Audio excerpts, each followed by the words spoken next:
Bismillahirrahmanirrahim.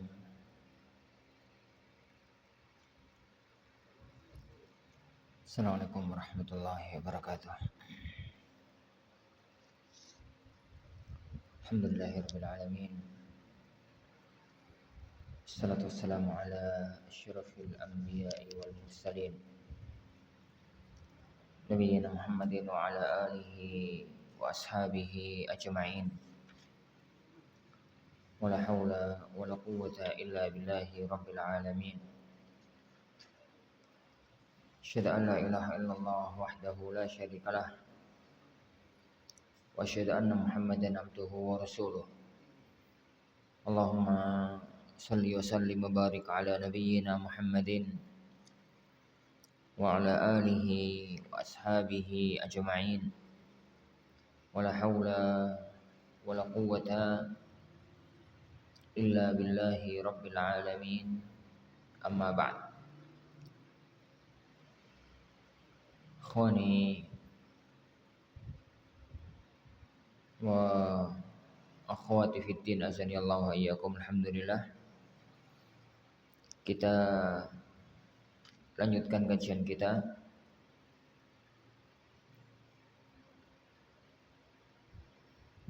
Kita sekarang pada al-matlab ats-tsani, hukmus sadaqi ba'dal furqati bil 'aib. Hukum mahar setelah suami istri pisah karena adanya sebuah aib. Yang kita katakan kemarin bahwasanya pisah karena aib itu masuk dalam hukum fasakh, tidak masuk dalam hukum tolak.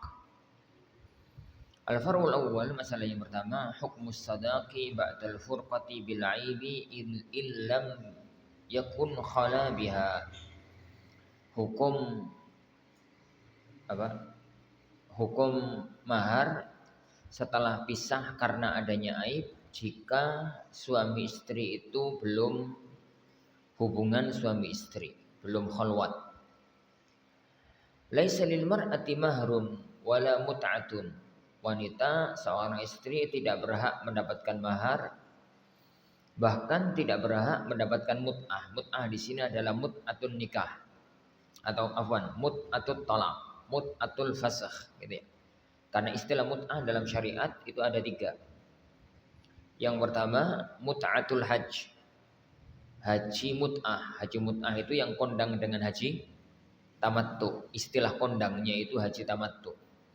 Tapi di sebagian istilah juga dikenal dengan nama haji mut'ah.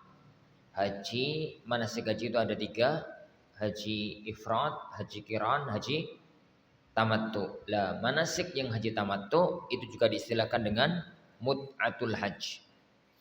Itu yang pertama. Yang kedua, mut'ah an-nikah. Mut'atun nikah itu nikah mut'ah.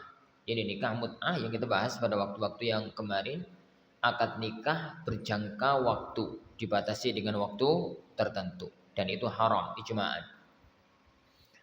Yang ketiga adalah mut'atu al-firaq, mut'atul fasakh. Jadi mut'atul fasakh itu adalah mut'ah yang diberikan oleh seorang suami kepada mantan istrinya setelah terjadinya pisah hubungan rumah tangga. Yani istilah kita itu bebungah ya. Istilah kita itu bebungah. Selama ini membangun rumah tangga baikan, sekarang qadarullah kok pisah, maka sang suami memberikan sesuatu kepada mantan istrinya. Maka itu namanya mut'ah. Lah, laisa lil mar'ati mahrun wala mut'ah. Jadi seorang wanita itu tidak berhak untuk mendapatkan mahar, wala mut'atun, bahkan tidak berhak untuk mendapatkan mut'ah. Illam yakun az-zawju qad khala biha, apabila sang suami belum ngumpuli dia. Sawa'un kana al-'aibu fihi aw fiha, sama saja apakah aib itu ada pada sang suami ataukah aib itu ada pada sang istri. Wa hadza madhhabul jumhur, dan ini adalah madhab jumhur para ulama al-Malikiyah, wasy-Syafi'iyah, wal Hanabilah. Wa dzalika lil ati. Hal itu karena hal-hal berikut ini. Jadi sama saja apakah aib itu ada pada wanita ataukah aib itu ada pada laki-laki. Aib itu ada pada wanita atau aib itu pada laki-laki, maka dalam mazhab mayoritas para ulama Malikiyah, Syafi'iyah, dan Hanabilah, mereka mengatakan bahwa tidak ada mahar, tidak ada mut'ah apabila belum terjadi hubungan suami istri. Wa dzalika lil ati. Yang demikian itu karena hal berikut ini. Awalan, yang pertama, li'anna sya'nal faskhi taraddu iwadhain. Yani karena fasakh itu hukum asalnya adalah mengembalikan dengan dikembalikannya iwad. Dengan kembalikannya iwad. Karena dalam pernikahan itu adalah sang wali menyerahkan putrinya kepada sang suami menyerahkan mahar kepada istrinya.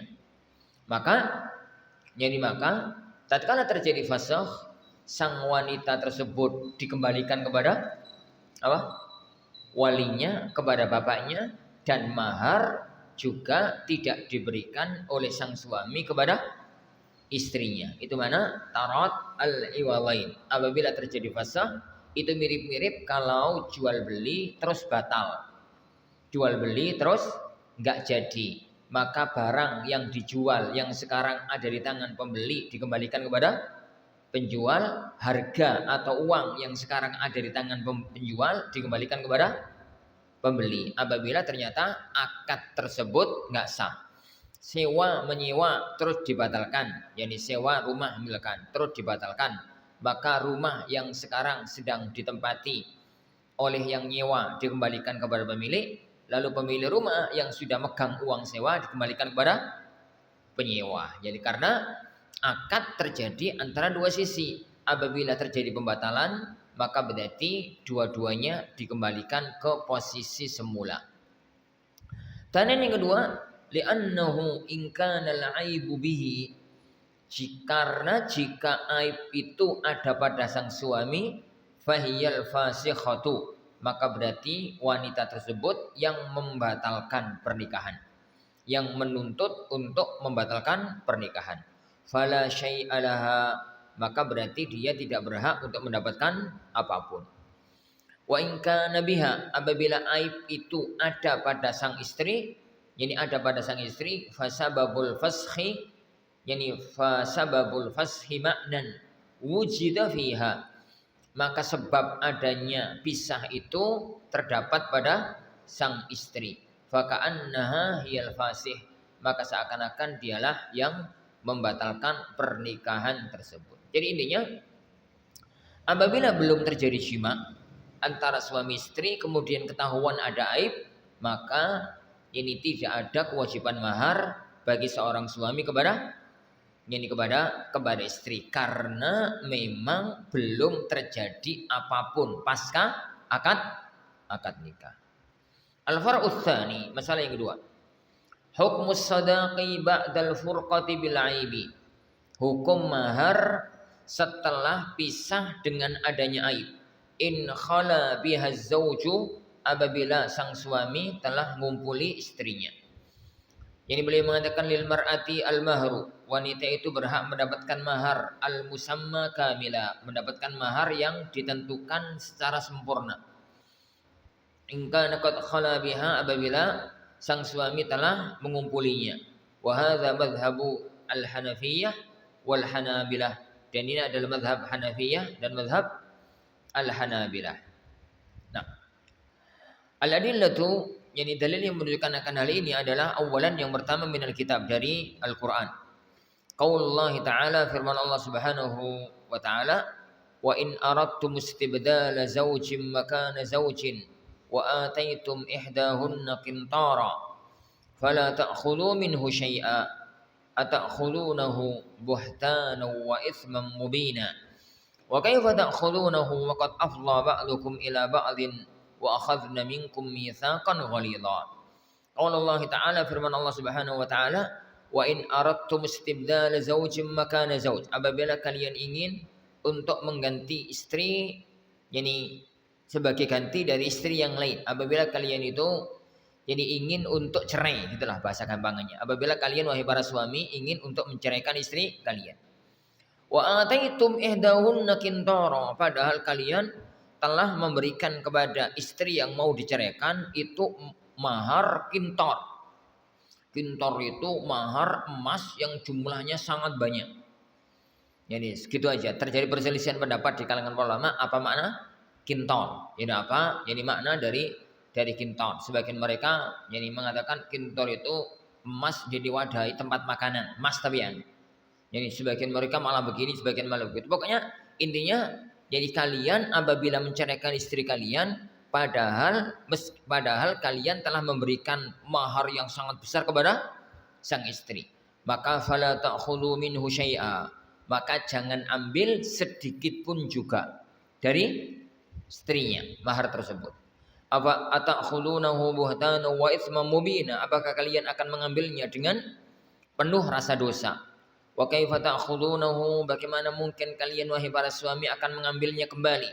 Wa qad afdha ba'dukum ila ba'din, padahal sebagian kalian itu telah kumpul gitu ya. Padahal kalian telah terjadi kumpul suami istri. Wa akhadna minkum mitsaqan ghalidha, dan mereka para istri telah mengambil dari kalian para suami perjanjian yang sangat kokoh, mitsaqan ghalidha.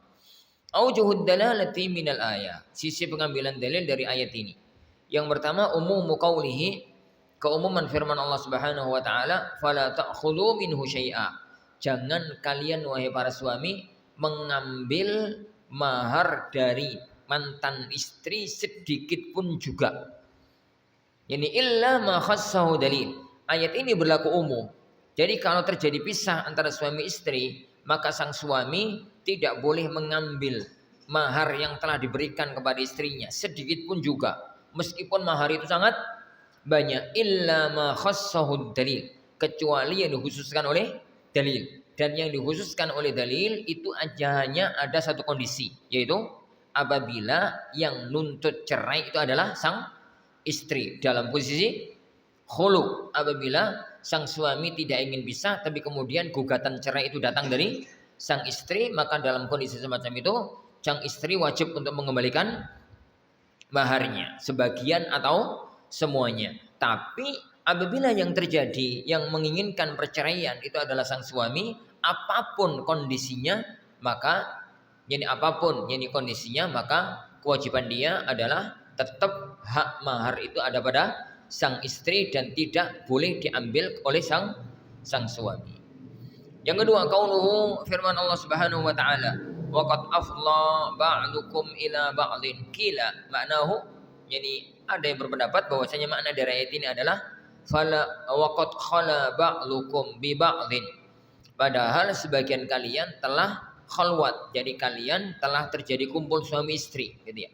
Li'annal fadha, yani karena makna fadha dari kata-kata afdha itu adalah al-mawdhi'ul wasi' al-khali, tempat yang luas yang sepi. Intinya lafaz waqat afdha ba'dukum ila ba'din, apabila telah terjadi hubungan suami istri, maka tidak boleh bagi sang suami kalau terjadi pisah untuk mengambil kembali yani maharnya sebesar apapun maharnya. Tsaniyan, yang kedua, li'annahu nikahun sahih, karena pernikahan itu nikah yang sahih, telah terpenuhi syarat, terpenuhi rukun dan tidak ada penghalang. Wujida bi arkanihi wa syurutih, nikah yang sahih yang telah terpenuhi rukun, terpenuhi syarat. Fatarat taba au faturat tabu alaihi ahkam as-sihah, maka diberlakukan hukum sah. Dan berlakukan hukum sah adalah ada kewajiban mahar, salah satunya adalah ada kewajiban mahar dari sang suami kepada sang istri. Yang ketiga, li'annal mahara yajibu bil aqdi, karena mahar itu wajib diberikan karena adanya akad. Wa yastaqirru bil khalwati, dan menjadi paten, tidak bisa digeser tidak bisa ditarik kembali kalau sudah terjadi jima.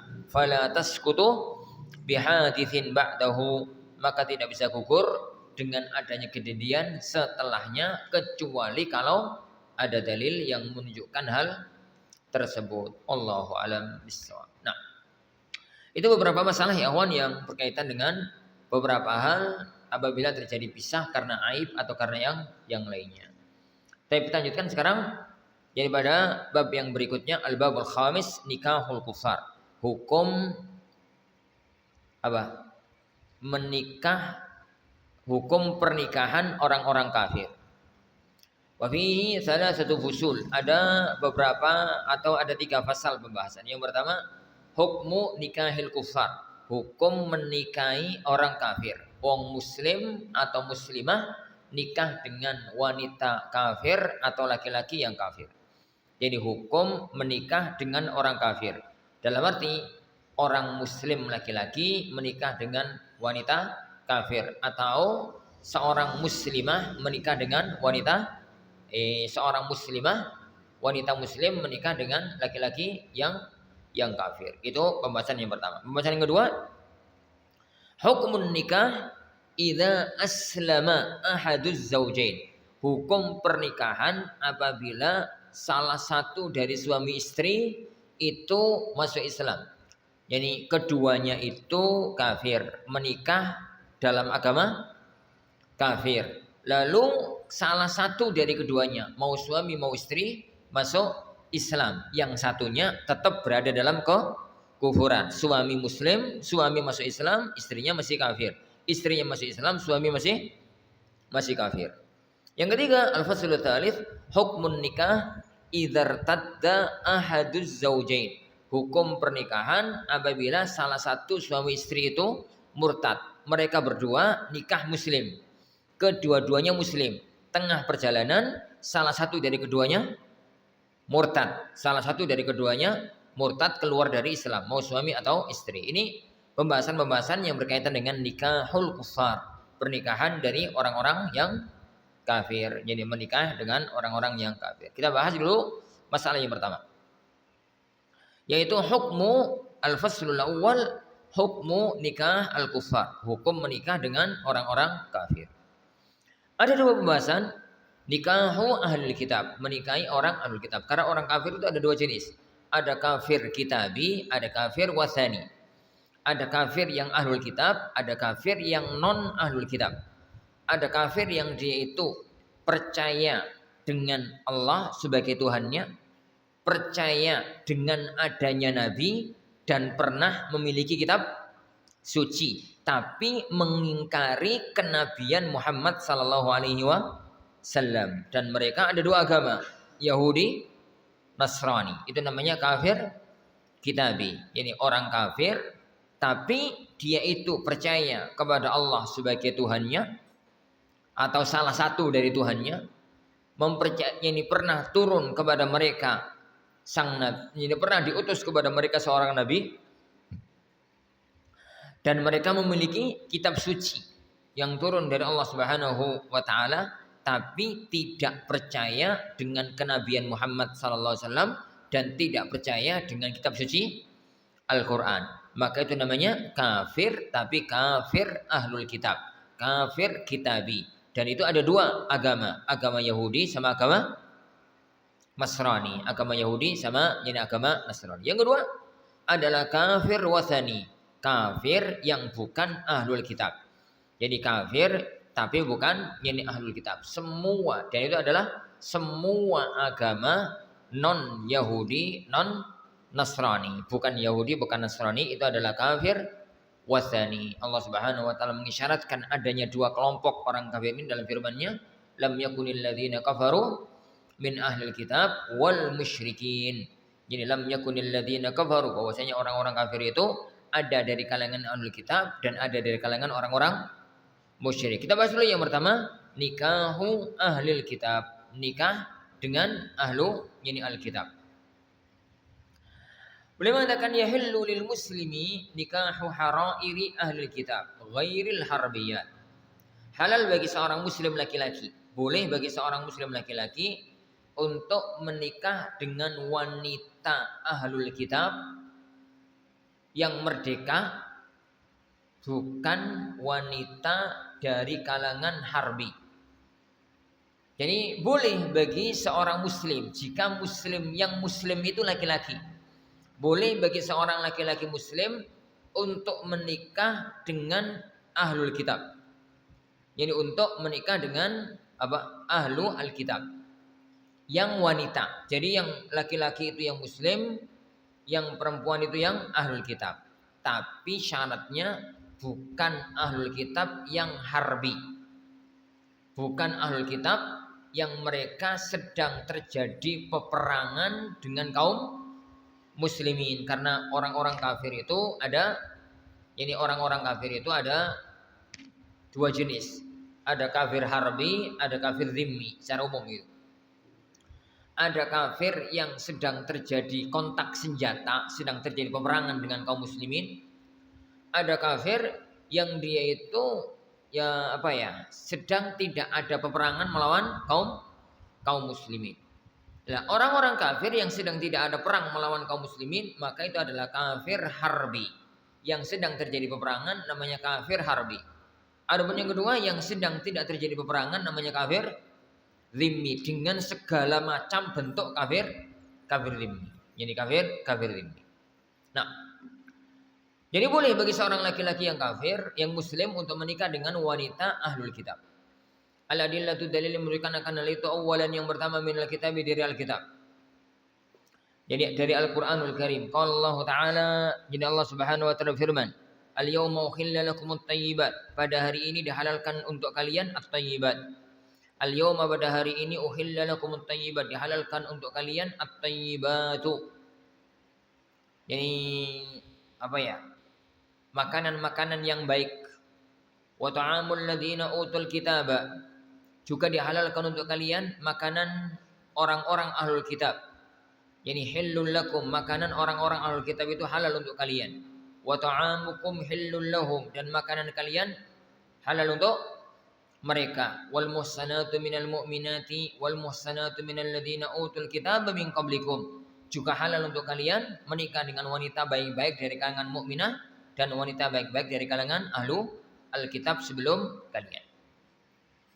Dalam surat Al-Maidah ini para sahabat sekalian, Allah Subhanahu wa taala menyebutkan kepada kita hal-hal yang dihalalkan. Yang pertama, yakni at-thayyibat. Semua makanan yang thayyib. Makanan yang thayyib, makanan itu ada dua, makanan atau minuman. Itu ada yang thayyib, ada yang khabith. Ada yang thayyibat, ada yang khaba'ith. Ada makanan-makanan itu yang baik, ada makanan-makanan itu yang khabith.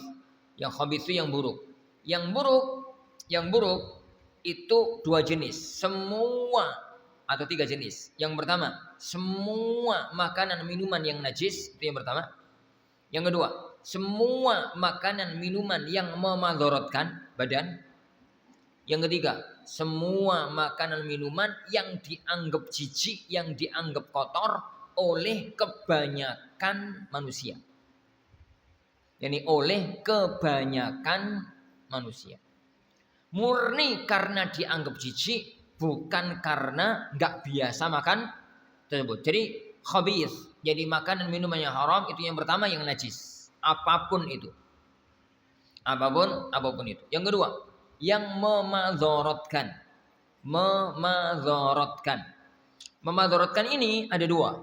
Ada memadharatkan dalam arti umum, secara umum ini memadharatkan. Secara umum ini memadharatkan, maka ini haram mutlak.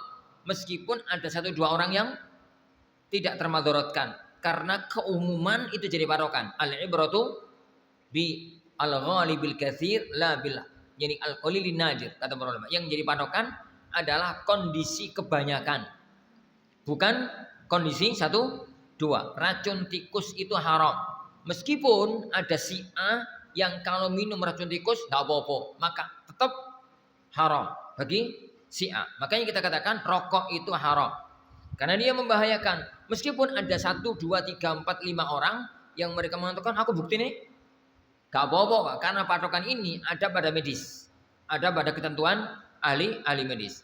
Yang ketiga, adalah semua makanan atau minuman yang dianggap apa ya?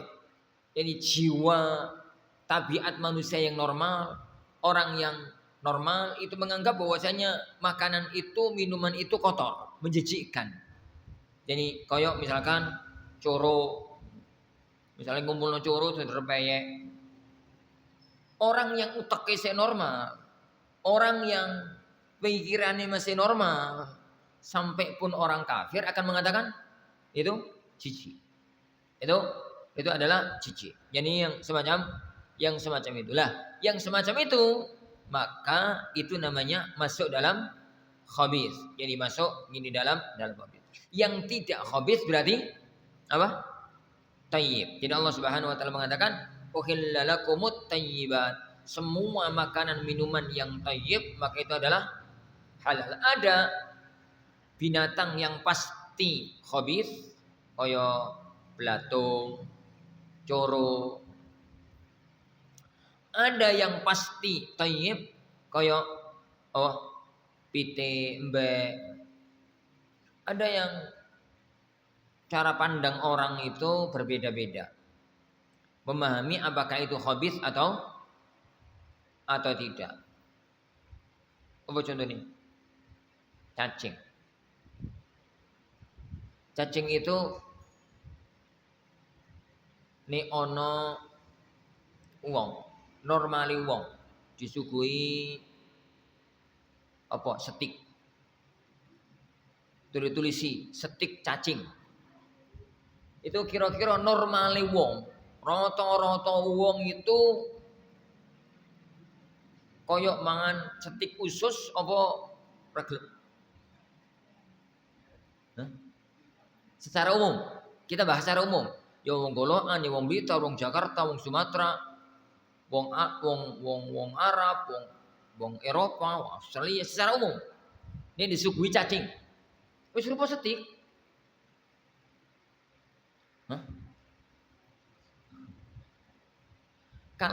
Kalau itu dikatakan wong roto-roto jijik, berarti cacing itu haram. Karena masuk dalam khabith. Berarti obat dari cacing itu pun haram.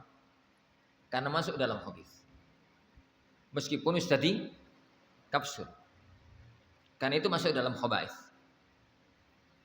Karena itu masuk dalam khabith. Nah, undur-undur. Kan ciri ini undur-undur itu kena ke obat asma. Undur-undur itu khabith apa enggak? Ono wong disuguhi undur-undur. Atau digoreng, ke sambal goreng. Iki opo ki Mas? Kok cilik-cilik iki? Undur-undur.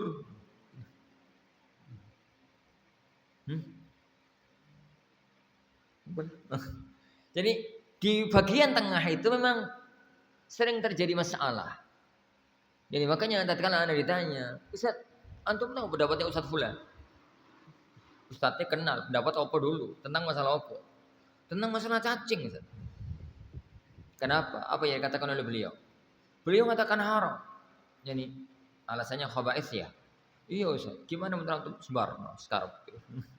Dalam artian beliau menganggap bahwasanya itu khabith. Dengan analisis beliau kira-kira disuguhkan kepada semua orang khabith, ya sudah biar kafatwakan bahwasanya itu khabith. Tapi antum sendiri tatkala memandang cacing itu khabith, thayyib. Aku kok gak berani mengatakan thayyib. Wallahu a'lam. Bukan karena gak pernah makan loh ya. Beda kasus loh ya. Bedakan misalkan, apa hukum makan telur mentah? Jadi ono sego, telur mentah dibuka langsung dhuwur sego terus dipangan. Apa hukumnya? Halal. Jijik Ustaz, jijik karena sampean enggak tahu mangan aja. Bukti ini pas dadi telur jadi normal, dipegang-pegang. Pas dibuka di wadah enggak ada jijik. Yuk pas diudek-udek itu enggak ada jijik. Pas digoreng, dibar digoreng, dipangan enak. Berarti pada waktu dia masih mentah bukan karena jijik, karena enggak biasa. Bagi wong Jepang normal. Ini bagi daerah tertentu itu normal. Wah, aku tahu ketemuan keluarga Tukang Blitar. Pertama kali dulu ya, ono tamu keluarga besar, banyak yang datang karena lahiran apa gitu, lupa. Kasus apa ya pokoknya. Yo, anak mau nyuguhi sesuatu yang nggak ada di sana. Tak tukono piting karo masakan yang tidak ada di Blitar. Sayur asem bandeng. Masya Allah, gak dulu nih nyepak no, kok no sini pangan, big yuyu kok disegono wong, yuyu jadi, oh enak kok. Lagi apa gitu kono, bandeng wak, bandeng mentah, segono wong. Nyata sayur asem kita si kuning kok yang mentah nih, turun digoreng. Setelah peristiwa terata unjuki, saya makanan khas Gresik. Nah, itu nggak mau karena merasa jijik. Jijiknya itu karena nggak terbiasa dengan makanan yang jadi makanan yang semacam itu. Allah. Baik. Berikutnya. Wa ta'amul ladzina utul kitab hillul lakum. Sembelihannya orang-orang ahlul kitab itu halal untuk kalian. Wa ta'amukum hillul lahum. Dan sembelihan kalian itu pun halal untuk mereka. Apa arti dari sembelihan ahlul kitab halal untuk kaum muslimin? Jika sembelihan itu tidak ketahuan dipersembahkan untuk Tuhan-Tuhan mereka. Lah wong muslim itu nek jelas-jelas nyembelih binatang dipersembahkan untuk Nyi Roro Kidul, apa hukumnya? Haram, padahal KTP-nya muslim, apalagi ahlul kitab. Makanya sembelihan ahlul kitab yang itu dalam rangka ibadahnya mereka, sembelihan pada waktu acara misa, sembelihan pada waktu acara Natal, sembelihan pada waktu acara-acara ritual, maka itu sembelihan yang haram. Tapi kalau sembelihan yang itu bukan ritual, ya sembelihan Alkitab yang itu bukan ritual, sembelihan untuk acara-acara, acara pangan-mangan, acara nyati-nyati, gitu, acara-acara yang itu bukan acara ritual, maka itu yang dikatakan oleh Allah makanannya Alkitab atau sembelihannya Alkitab itu apa? Halal. Wal musanatu minal mu'minat, dan di antara yang Allah halalkan adalah wanita-wanita baik, wanita baik-baik bukan berzina dari kalangan kaum mukminah, dan juga wanita baik-baik dari kalangan Alkitab sebelum kalian. Nah, itu juga halal untuk kalian nikahi. Wajhu dalalah sisi pengambilan dalil wal musanatu ay al harail al afifat, wanita merdeka dan bisa menjaga diri, bukan wanita pezina dia. Fal ayatu nassun fi ibahatil harair min ahli kitab. Ayat ini adalah dalil sahnya bolehnya nikah dengan wanita ahlul kitab. Tsaniyan min al-ijma', dalil yang kedua dari ijma'. Naqala al-ijma' ala dzalik, telah menukil adanya ijma' akan hal ini. Al-Imam Syafi'i, Ibnu Mundzir, Al-Jassas. Ibnu Mundzir dari kalangan Syafi'i, Al-Jassas dari kalangan Hanafiyah, Al-Mawardi. Mawardinya siapa nih? Mawardi Al-Hawi Al-Kabir, Mawardinya Syafi'iyah. Ini karena Mawardi itu ada dua, ada Mawardi Hambali, ada Mawardi Syafi'i. Kalau dari Al-Hawi Al-Kabir berarti Mawardinya Syafi'iyah. Wa Ibnu Abdul Bar dari kalangan Malikiyah, wa Ibnu Rus dari kalangan Malikiyah, wa Ibnu Qudamah dari kalangan Hanabilah. Ala kullin, yani waridana Allah wa iyyakum. Jadi para ulama mengatakan telah ada kesepakatan di kalangan mereka, di kalangan para ulama, bahwa nikah wanita laki-laki muslim menikah dengan wanita ahlul kitab itu sah. Talitan yang ketiga, minal athar, dari athar. An Zaid ibn Wahab, dari Zaid ibn Wahab. Beliau mengatakan, qala li Umar bin Khattab. Yani Umar bin Khattab berkata kepadaku, al-muslimu yatazawwajun nasraniyah wa la yatazawwajun nasraniyyu al-muslimata. Seorang muslim laki-laki boleh menikah dengan wanita Nasrani, tapi seorang laki-laki Nasrani tidak boleh menikah dengan wanita ahlul kitab. Seorang laki-laki Nasrani tidak boleh menikah dengan wanita muslimah.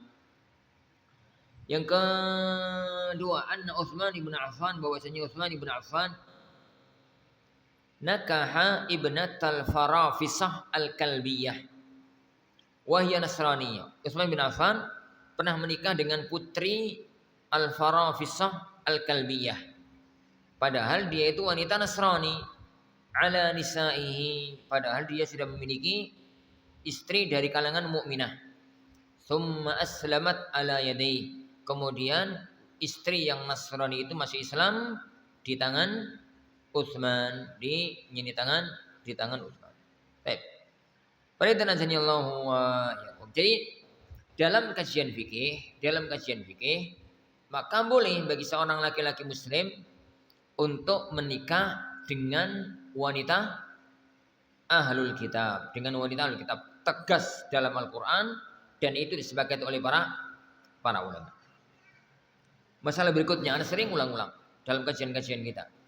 Fikih itu salah satu sisi kajian ilmiah. Kalau pertanyaan kita lanjutkan, kenapa ya? Kok aneh gitu? Sama-sama ahlul kitab. Kalau yang laki-laki muslim, yang wanita ahlul kitab itu boleh.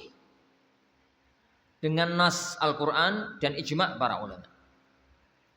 Tapi kalau dibalik, laki-laki ahlul kitab, kemudian apa? Yani wanita yang muslimah itu nggak boleh. Itu pun dengan ijma' para ulama. Ada apa kira-kira? Kalau memang masalahnya itu hanya pada masalah keyakinan, mestinya sama. Wong bodoh-bodoh ahlul kitab, mau wanita mau laki-laki, kalau memang itu murni hanya masalah keyakinan. Ternyata kok dibedakan oleh syariat. Berarti masalahnya bukan di masalah murni keyakinan. Masalahnya ada di masalah yang lainnya. Analisis ilmiah ini perlu dicermati ya. Agar fatwa-fatwa fikih itu tidak diterapkan serampangan di luar konteks maqasidus syariah. Jadi cermati masalah ini. Ada apa? Kok dibedakan oleh syariat? Laki-lakinya muslim, wanitanya ahlul kitab boleh. Kalau dibalik, laki-lakinya kafir ahlul kitab, wanitanya muslimah nggak boleh. Yang bisa dijawab ya Huan, karena ar-rijalu qawwamuna 'alan nisa.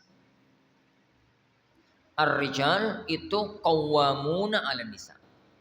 Kaum laki-laki, para suami itu qawwamun, benar-benar yang mengendalikan rumah tangga. Istilah suami itu kepala rumah tangga, benar-benar kepala rumah tangga. Jadi itu sisi yang perlu dipahami. Oleh karena itu ya Wan, dibolehkan karena kendali rumah tangga itu sang suami. Istri punya kewajiban taat kepada suami selagi tidak memerintahkan yang haram. Dibolehkan dengan harapan kuat kalau nanti sang istri itu bisa menjadi muslimah, sebagaimana dalam kasus pernikahannya Utsman ibn Affan. Yang kedua, nanti nih duwe anak, kendali keluarga, anak-anak, agamane opo di tangan? Di tangan suami. Maka semua anak itu harus ikut suami. Kenapa? Karena akan jadi dosa besar. Nih bapak muslim lalu mengizinkan anaknya apa? Nasrani. Itu akan jadi dosa besar. Yang ketiga, kendali rumah tangga di tangan suami, sehingga syiar-syiar agama kafir nggak boleh ada di situ. Salib, ngono yo. Terus apa lah syiar-syiar agama Nasrani. Kalau itu dibiarkan berarti itu ridho dengan syiar agama kafir. Lah, karena kondisi semacam itulah akhirnya Allah membolehkan laki-laki nikah dengan wanita kafir. Adapun kalau diambil fikihnya, ditinggalkan makosidnya, ana berani mengatakan haram. Makanya anaknya pernah beberapa kali berfatwa nikah laki-laki muslim dengan wanita Nasraniyah di Indonesia sekarang ini haram. Tinjauan fikih dan tinjauan makosid. Kenapa? Sudah bisa dibayangkan ya, apa yang akan terjadi kalau pernikahan itu terjadi. Terjadilah kayak ini keluarga bapak presiden kita yang sekarang. Bapak muslim, ibu Nasrani Katolik. Mbaknya Pak Prabowo dua-duanya muslim Katolik. Jadi beliau sendiri dari kecil muslim, adike dari kecil Protestan. Ngono toh, bener ya? Salah ya? Sembuh lah kira-kira ngono. Jirene keluarga Pancasilais. Monggo kesel lah kalau itu urusan Pancasila. Tapi dalam sisi syariat haram bagi seorang bapak kalau membiarkan salah satu putra-putrinya kafir. Jadi putra-putrinya itu kafir. Dan ini harus dicermati. Sudah bisa dibayangkan nanti ini terjadi pernikahan itu anaknya separuh-separuh. Wis koyo saiki lho, ngene sing lanang Muhammadiyah sing wedok NU, ngul anak era rebutan. Separuh-separuh Pak, jumenangan ngono. Separuh-separuh. Akhirnya bingung wis gak usah NU, gak usah Muhammadiyah, sekolah negeri. Kok luwih mending meneh wis gak usah NU, gak usah Muhammadiyah, sekolah Al-Furqan. Ngono misalkan. Tak bakal mungkin ya. Nah, itu tidak maklum di negeri kita. Karena di negeri kita itu opo-opo dirembuk bareng, dibagi bareng. Suami istri kan di negeri kita itu opo-opo dirembuk bareng. Antum tidak akan pernah menemukan konsep pernikahan di negeri kita itu kalau yang ada di kitab-kitab para ulama.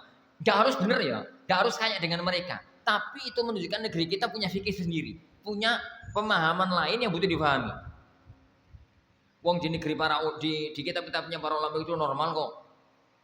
Jadi bapak-bapak misalkan ono ya tengah jalan, pas di masjid pas taklim ketemu kok bocah kok api, sopan, takoni.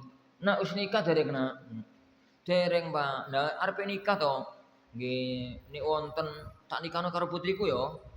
Lah jenengan pun to kula mboten gados ora apa-apa dinikahno langsung. Detik itu juga, itu normal di negeri mereka sampai detik ini, sampai sekarang. Mulai-mulai ngomong karo ibuke, "Bu, anak sampe ini sak nikahno." Nah, kapan mau di masjid ketemu capi? Ngomong karo anake, "Nak, sampe di bojo nak ya." Itu normal mal. Di dunia Timur Tengah itu normal, begitu itu. Sampai di kini, diuncali nyeni bendo karo bojone sampean. Aku sing ngeden ngono ya. Aku sing ngene, aku sing ngono, koyo aku gak ibuke. Gak karuan ya golokan ngono. Iku cari golok.